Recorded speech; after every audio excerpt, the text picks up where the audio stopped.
Olá pessoal, bem-vindos ao canal A Lei Audiobook Além das Páginas. Continuando a leitura deste livro fantástico, O Poder dos 5 Segundos, de Mel Robbins.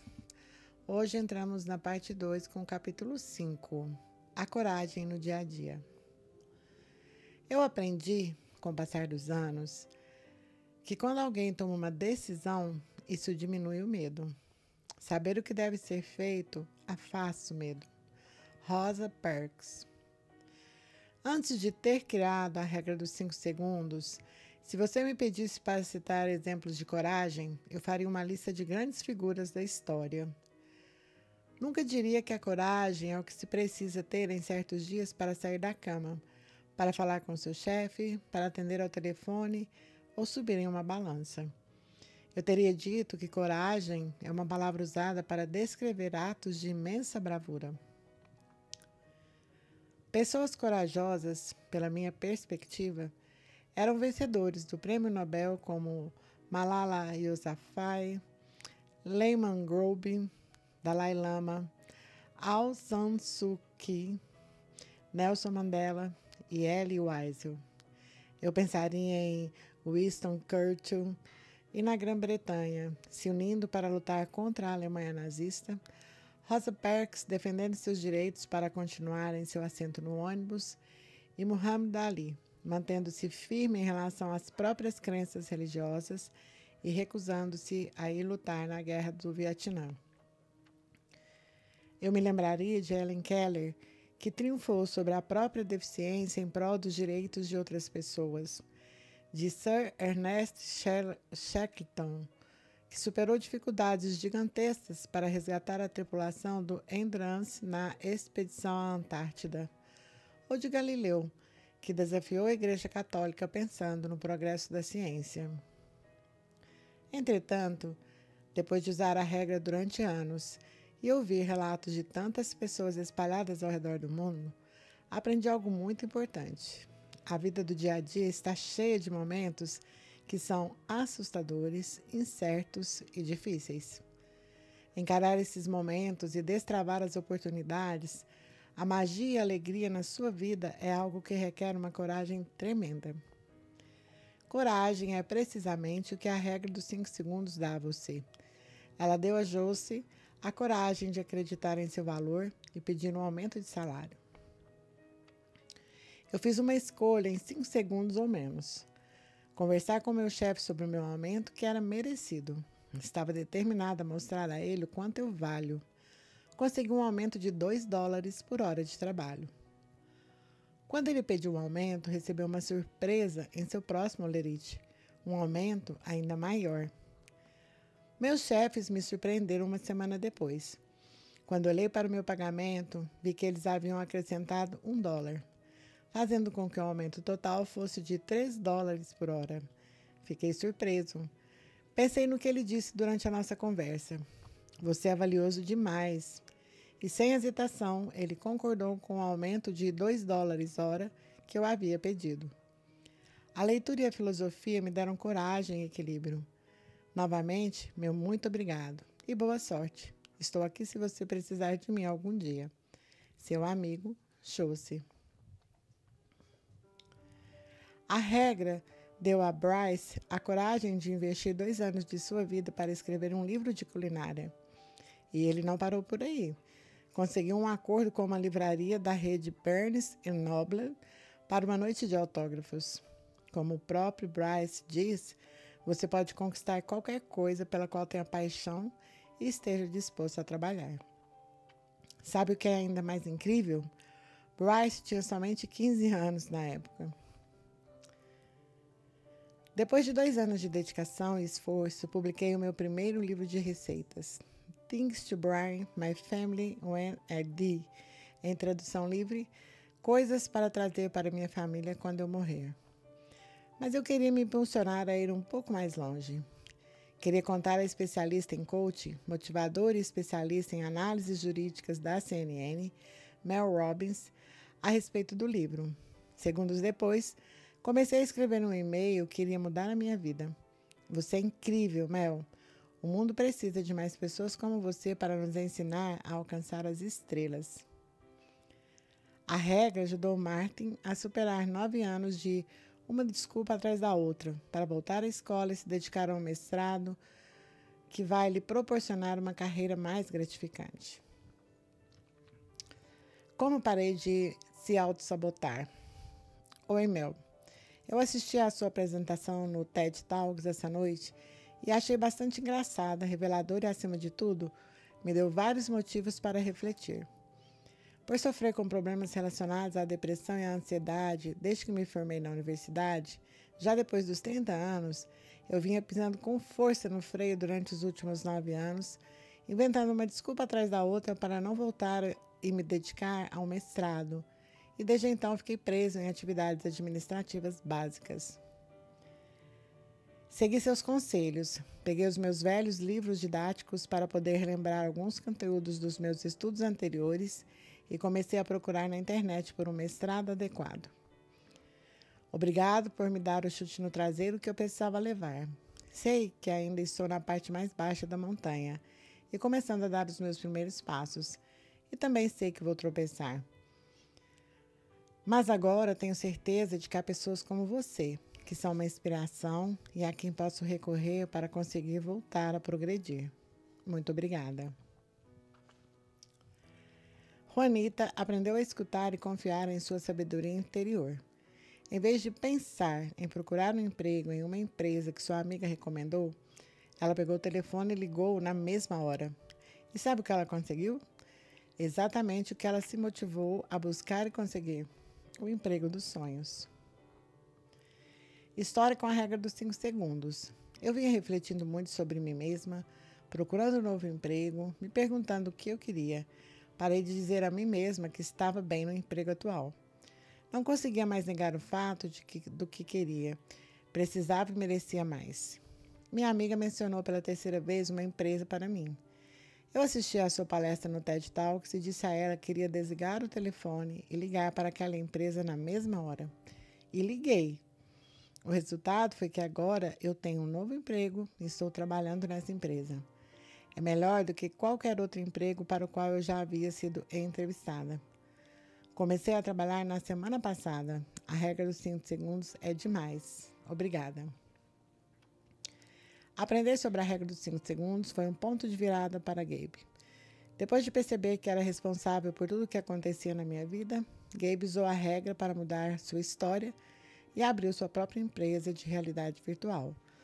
Atualmente, ele está criando a carreira de seus sonhos. Deixei de ser gerente de marketing em período integral, cargo em que estava indo bem, e me tornei um proprietário conectado, dedicado e em crescimento da minha própria empresa de realidade virtual, a caminho de realizar o meu sonho de carreira.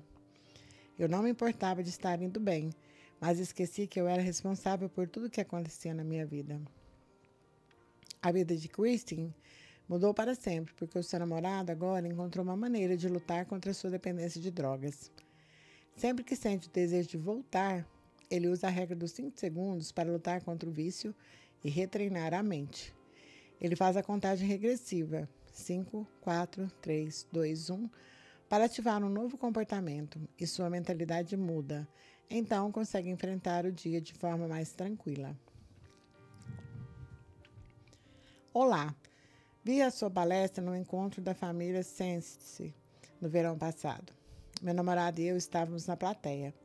Essa história é mais sobre meu namorado do que sobre mim. Você mudou as nossas vidas para sempre com a regra do 5, 4, 3, 2, 1. Ele é um ex-viciado em drogas que está em recuperação. E isso é algo que a maioria das pessoas não sabe. Bem, ele finalmente parou de usar vários tipos diferentes de drogas logo antes de partirmos em nossa viagem para Nashville, onde vimos a sua palestra. Desde aquele dia, ele usa a sua regra do 5, 4, 3, 2, 1 toda vez que sente o desejo de se drogar. Ele faz a contagem para si mesmo e sua mentalidade muda então. Consegue enfrentar o dia de forma mais tranquila. Obrigada, do fundo do meu coração. Obrigada por compartilhar a sua história. Coragem, de fato, era o que eu precisava para sair da cama. Era assustador ter de me levantar porque isso significava que eu tinha que encarar os meus problemas. Era difícil me olhar no espelho e aceitar o fato de que eu tinha 41 anos e que a minha vida e a minha carreira estavam em uma situação bem ruim. Era sufocante considerar que talvez eu não conseguiria resolver a situação em que meu marido e eu nos encontrávamos. Coragem é o que minha filha precisa para deixar a caneta sobre a mesa em sua aula de história no ensino médio e levantar a mão para perguntar ou responder algo. É o que a sua equipe precisa para discutir os problemas com você e é o que seus filhos precisam para lhe dizer realmente o que há de errado. Criar o seu perfil em um site de namoro ou bloquear o seu ex no celular pode parecer um ato de bravura, assim como adotar uma nova tecnologia para a sua empresa ou entrar pela porta de casa e enfrentar os problemas no lugar de serviço, um copo de bebida e desligar-se do mundo diante da TV. Quando comecei a escrever este livro e passei a colecionar histórias de pessoas espalhadas por todo o mundo que estão usando a regra, ficou claro que dentro de cada decisão existem 5 segundos de coragem que pode mudar tudo nas nossas vidas. Quanto mais a palavra coragem aparecia, mais comecei a me perguntar se havia alguma coisa do tipo em um dos momentos mais importantes da história que pudesse me ajudar a compreender melhor a própria natureza da coragem. A primeira pessoa que surgiu na minha mente foi Rosa Parks. Você provavelmente conhece a história de como Rosa Parks deu início ao movimento americano pelos direitos civis dos negros nos Estados Unidos em uma noite fria de 15 de dezembro, em 1955, quando recusou-se, sem fazer qualquer alarde, a levantar-se de seu assento em um ônibus e cedê-lo a um passageiro branco. Seu momento de coragem nos ensina que não são somente as grandes ações que fazem tudo mudar, mas sim as menores, as ações que acontecem diariamente. Ela não havia planejado fazer o que fez naquela noite. A senhora Parks descrevia a si mesma como o tipo de pessoa que tentava tomar o máximo de cuidado para não se envolver em problemas.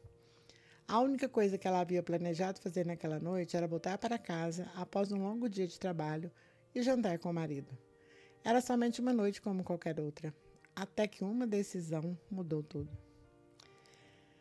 Curiosa, mergulhei de cabeça e pesquisei tudo o que podia encontrar sobre a senhora Parks, passando pelo acervo nacional, biografias, entrevistas de rádio e artigos de jornal. O que descobri é incrível. Poucas semanas depois da prisão, ela concedeu uma entrevista a Sidney Rogers, da Pacifica Rádio, e o website do Acervo Nacional disponibiliza a gravação. É dessa maneira que ela descreve aquele momento histórico, com suas próprias palavras. Quando o ônibus saiu da cidade, após a terceira parada, os passageiros brancos haviam enchido a parte da frente do ônibus. Quando eu embarquei, a parte de trás estava cheia com passageiros de cor, e eles estavam começando a se levantar.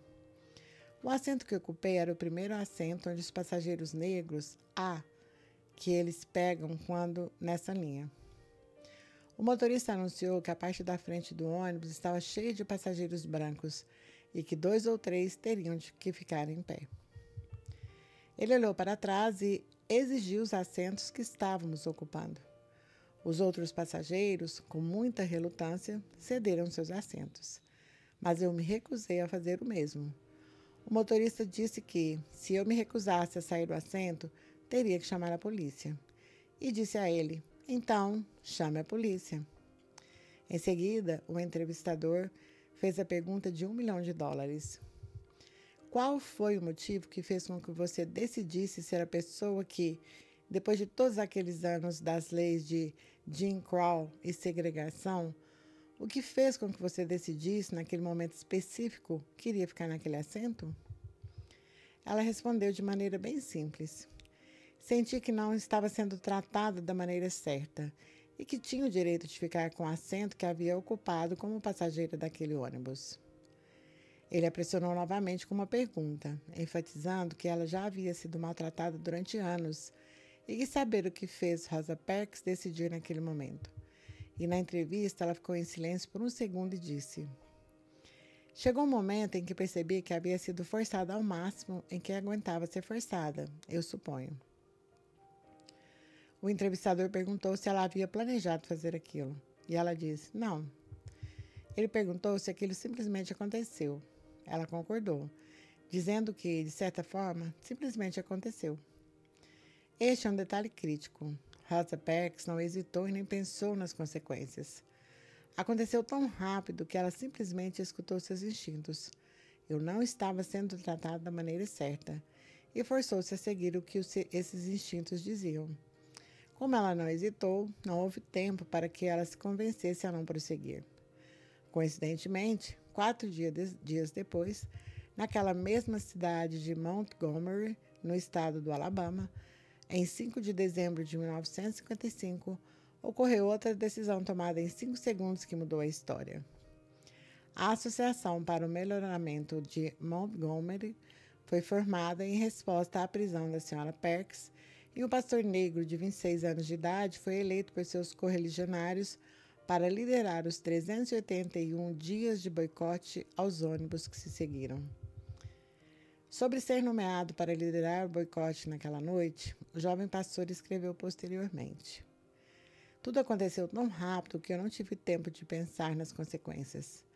É provável que, se eu tivesse feito isso, teria recusado a nomeação. Ainda bem que ele não pensou nas consequências. Esse jovem pastor viria a se tornar um dos maiores líderes na defesa pelos direitos civis de todos os tempos. Seu nome era Martin Luther King Jr. Luther King foi empurrado para diante dos holofotes pelos seus correligionários. Rosa empurrou a si mesma. Os dois sentiram o poder de um empurrão. É o momento em que os instintos, os valores e os objetivos se alinham, e você se move tão rapidamente que não tem tempo nem razão válida para deter a si mesmo. Seu coração fala e você nem pensa. Você escuta o que o coração o manda fazer. A grandiosidade não é uma característica da personalidade. Ela existe dentro de nós e, às vezes, temos dificuldade de enxergar. A Sra. Parks era descrita por todos que a conheciam como uma pessoa pacata e tímida, e as batalhas que Luther King travava com as dúvidas que tinham em relação a si mesmo e o medo no início dos dias do movimento pelos direitos civis são famosas. No rádio, ao refletir sobre aquela noite de 1956, a Sra. Parks disse: eu não havia pensado que seria a pessoa que faria isso. Não havia me ocorrido. Provavelmente também não ocorreu a você quais coisas grandiosas você pode ser capaz de alcançar no trabalho e na vida. O exemplo dessa mulher mostra que nós somos mais do que capazes de encontrar a coragem de agir fora do esperado, nos momentos importantes. É verdade, como Rosa Parks explicou no ar, naquela entrevista de 1956, que ela foi forçada até o máximo em que eu aguentava ser forçada, por um sistema de discriminação racial. Mas, naquele momento singular, ela foi empurrada para frente por algo que tinha muito mais poder, ela mesma. É isso o que a coragem é, um empurrão. O tipo de empurrão que damos em nós mesmos quando nos levantamos, falamos diante de outras pessoas, comparecemos a encontros sociais, somos os primeiros a ir, levantamos a mão para falar ou fazemos qualquer coisa que seja difícil, assustadora ou incerta. Não olhe para os nossos heróis na história, nos negócios, na arte, na música e presuma que, de algum modo, eles são diferentes de você. Isso não é verdade. A coragem é o direito inato do ser humano. Ela está dentro de cada um de nós. Você nasceu com esse direito e pode se valer dele a qualquer momento. Não é uma questão de autoconfiança, educação, status, personalidade ou profissão. É simplesmente uma questão de saber como encontrá-lo quando precisar dele. E quando precisar dele, você provavelmente vai estar sozinho. Vai ser só você, sentado em uma reunião no trabalho, ou em pé na cozinha de casa, ou andando de metrô, olhando para o seu telefone, encarando o computador ou pensando em alguma coisa. E subitamente vai acontecer. Algo vai se encaixar e seus instintos vão ganhar vida. Você vai sentir a necessidade de agir. Seus valores e seus instintos vão lhe dizer o que você deveria fazer. E os seus sentimentos imediatamente vão gritar: não, esse é o momento do empurrão. Você não precisa ter todas as respostas. Você só tem que tomar uma decisão nos próximos 5 segundos. Dan está sozinho diante do seu computador, pensando em se matricular nos cursos de verão. Ele quer conquistar o seu diploma universitário, mas aos 44 anos, a ideia de começar como calouro é totalmente aterrorizante. Coragem é o que Christine precisa enquanto está participando de uma reunião sobre marketing na cidade de Plano, no Texas.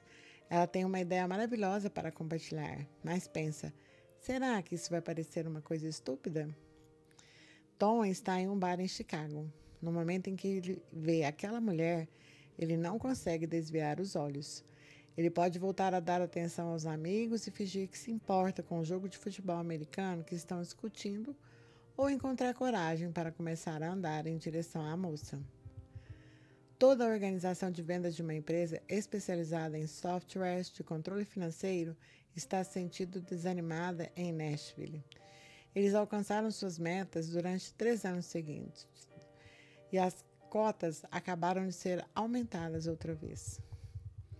Alice, na Inglaterra, precisa dar um empurrão em si mesma para sair pela porta de casa para correr alguns quilômetros. Ela está inspirada por uma amiga do Facebook, mas sente-se desestimulada pelo tempo em que está sem se exercitar. Do outro lado do mundo, Patel não consegue parar de pensar em um amigo que tinha um filho que acabou de morrer em um acidente de carro. Ele não sabe o que dizer, e a ideia de perder o próprio filho deixa em pânico. Ele diz a si mesmo: vai ser mais fácil se eu esperar alguns dias. Mas o ímpeto de pegar o telefone, de ir até a casa do amigo, de fazer algo por ele, persiste. Na China, Xi acabou de ser contratada como distribuidora de uma nova linha de produtos de cuidados para a pele. Ela conhece pelo menos uma dúzia de pessoas para quem quer ligar. Ela olha para o telefone e hesita. E se acharem que eu estou querendo empurrar esses produtos para eles? Ela pensa. Em Queensland, na Austrália, Todd sabe exatamente o que quer fazer com a própria vida. E não é estudar direito. Prefere educação física. Mas, antes que Todd consiga tomar o controle sobre o próprio futuro, ele precisa encarar a decepção de seus pais. E Mark está deitado na cama em Auckland, na Nova Zelândia, onde já são 10h30 da noite. Ele se vira e olha para a esposa, que está lendo um livro. Ele quer fazer amor com ela, mas presume que ela não esteja afim. Ele deseja se aproximar e beijá-la no ombro, mas teme a rejeição. Ele precisa de coragem para se aproximar dela, depois de tantos meses sentindo que não é nada além de um colega de quarto. Essas histórias são reais e são somente a ponta do iceberg. Elas enfatizam a luta que existe entre o nosso desejo de mudar nossas vidas e o medo que sentimos disso. Elas também revelam o poder que a coragem diária tem de transformar tudo. Seth Godin escreveu que uma parte diferente dos nossos cérebros é ativada quando pensamos naquilo que é possível em vez daquilo que é exigido. Eu acredito que a mesma coisa acontece quando pensamos em sermos corajosos em vez de focarmos nos medos que nos paralisam. É a diferença entre focar na solução, no lugar do problema, e esse pequeno interruptor mental é libertador.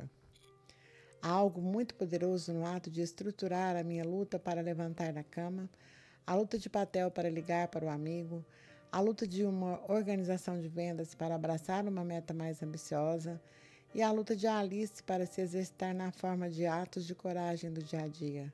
Afinal de contas, a coragem é somente um empurrão. Quando você dá um empurrão em si mesmo, talvez não chegue a mudar o mundo, as leis ou a dar início ao movimento de direitos civis. Mas eu garanto que você vai mudar algo que é igualmente importante. Vai mudar a si mesmo. Só existe uma única versão de você e nunca haverá outra. Esse é o seu poder. E assim finalizamos este capítulo, meus queridos. Obrigado por estarem aqui comigo e até o nosso próximo capítulo de leitura-audição. Tchau, tchau.